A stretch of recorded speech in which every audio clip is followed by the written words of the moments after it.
Hemos trabajado sobre la metodología de cómo transformar una botella en una lámpara, cortándola en tiras, creando una urdimbre a través del plástico de la botella que queda unido a una parte de sujeción, que es el tapón. Cada una de estas lámparas a nosotros nos cuenta una historia y el cliente que las compra pues también adquiere un conocimiento muy rico, ¿no? de las diferentes técnicas, materiales.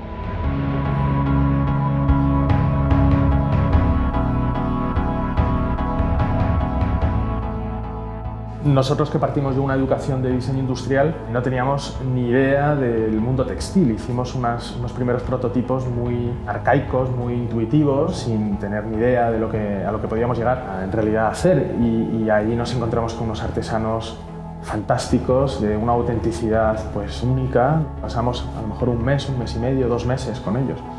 Y poco a poco va surgiendo entre todos ese producto.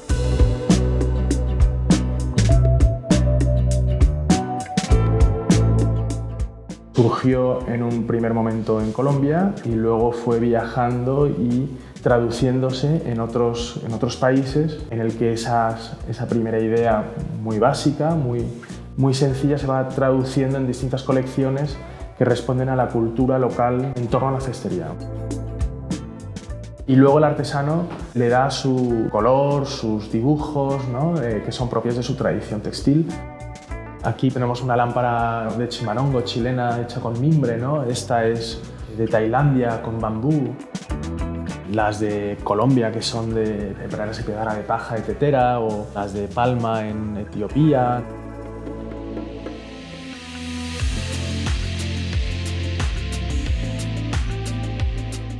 Aquí es donde convertimos las pantallas en lámparas, combinándolas con los 12 cables de colores textiles que tenemos, con todos los componentes eléctricos, toda la parte normativa, toda esa complejidad técnica del objeto lámpara en sí, ¿no? Y nos damos cuenta también cómo el artesano ha utilizado la botella como un objeto del que inspirarse, ¿no? Del que sacar partido, provecho. Aquí el cuello de la botella sirve para darle esta forma, que en este otro caso, por ejemplo, pues no se potencia tanto, pero aquí al ser una botella transparente pues se juega más con el brillo del plástico y la forma cónica de la botella original, cómo los tapones se van combinando en distintos colores según la bebida que contenían.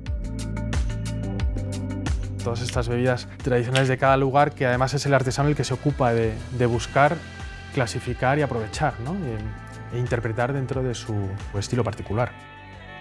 Yo creo que los objetos cada vez deben ser más, en cierto modo, objetos manifiesto, que nos hablen de problemas contemporáneos y ese objeto pueda transmitirlo al usuario y al que lo pueda ver y al que lo pueda comunicar.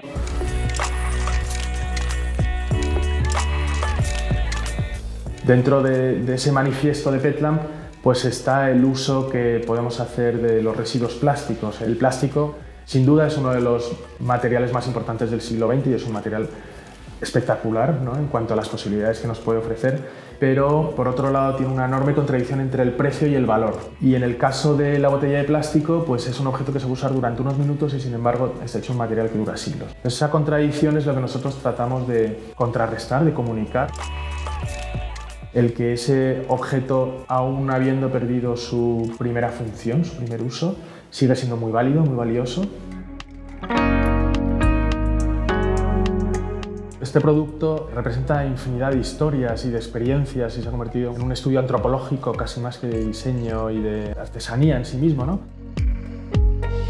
Entonces cada una de ellas te va contando unas historias que, si tú eres capaz de codificar todo lo que hay detrás, es un viaje en el tiempo y por todo el mundo, ¿no?